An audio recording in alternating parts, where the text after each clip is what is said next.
Hey, what's up guys? Welcome back to my channel. This is part number 3 of me restoring and rebuilding this 1945 Ford 2-in tractor.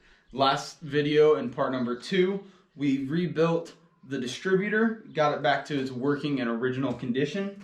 Now the next thing that we're going to tackle is the wiring harness. As you can see, there's a bunch of stuff that should not be here that someone put on along the way. So right now, we're just going to take all the wiring off and everything that will not be needed off. I got a brand new wiring harness off to the side. So right now, we're just going to be yanking off some wiring. Let's do this.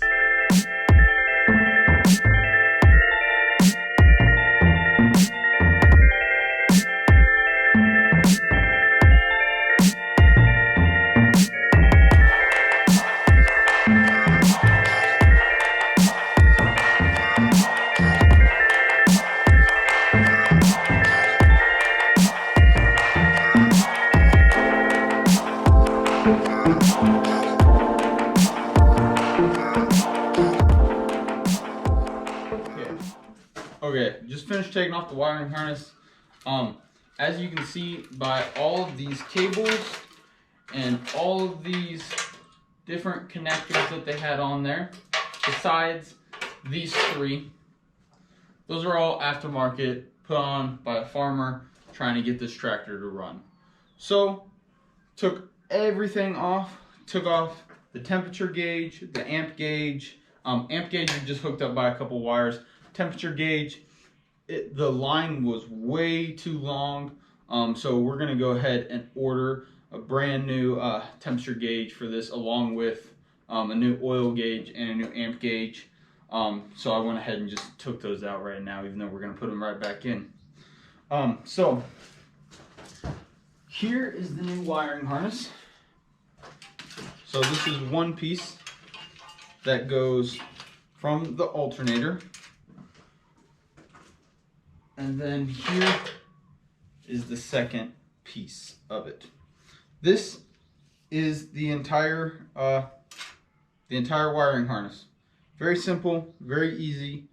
Yeah. So next step is to install the wiring harness. I'm just gonna zip tie it on this tube.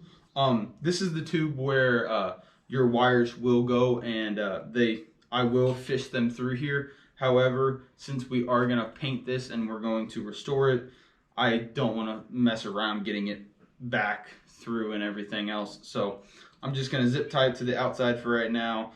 Once we're on the final run, then I'll fish it.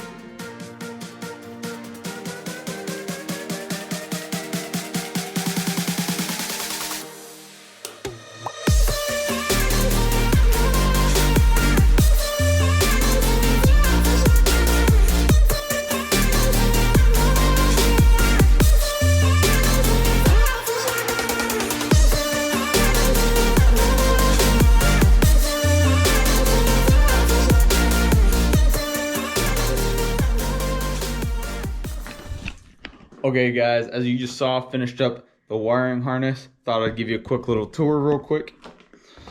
So here's our alternator. If we follow this red wire that is hooked up to the back all the way along this tube, it is hooked up to the bottom of our ballast resistor.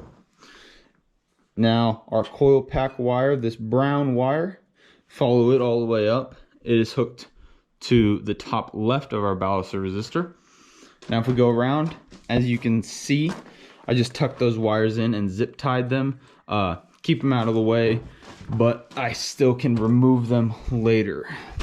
Now up close, here's our coil pack wire, here is our alternator wire, and our alternator wire also has a jumper going to the amp gauge. And then these 2 white wires, the bottom one is for off, and then the top one is for on. Now this red wire on the left side of our amp gauge is going down to our starter solenoid. On the left side and on the right side, we have the wire that goes to our starter. On the left side of the starter solenoid, we have the positive cable, and then we have our ground up here hooked up to that bolt. Alright guys, that'll wrap it up for part 3 of this build and restoration of this Ford tractor. We just took care of the wiring harness this video. Next video, we'll see if she fires up and do a little bit more stuff like that. If you like this content, please give this video a thumbs up. If you enjoy my channel, consider subscribing. Go ahead and turn on that notification bell so you know when part 4 comes out, along with any other content that I do as well. If you'd like to support this channel and the projects that I do on here, I have a Patreon. I'll link it down below, along with my Etsy shop. I'll link it down below, how you can support me and support this channel. As always, guys, have a great day, and I'll see you for part 4 of this series.